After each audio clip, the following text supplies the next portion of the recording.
4 jenis zikir yang tidak patut ditinggalkan oleh setiap Muslim sepanjang Ramadan. Hadis Nabi ni, Kak pakat ramai lah. Pertama, mengucapkan istighfar. Astaghfirullahalazim.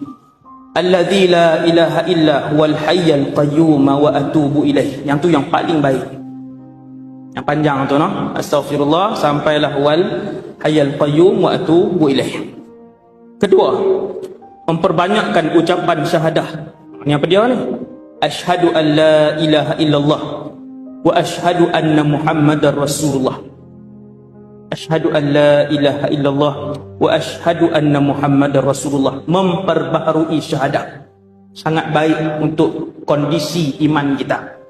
Ketiga, berdoa meminta syurga. Allahumma inna nas'aluka ridhaka wal jannah. Dan keempat, memohon keredaan Allah. Ini yang doa yang kita baca selepas tarawih. Allahumma inna nas'aluka, ya Allah kami memohon kepadamu ridhaka, redha Allah. Ini yang kita minta. Wal jannah, dan juga syurga.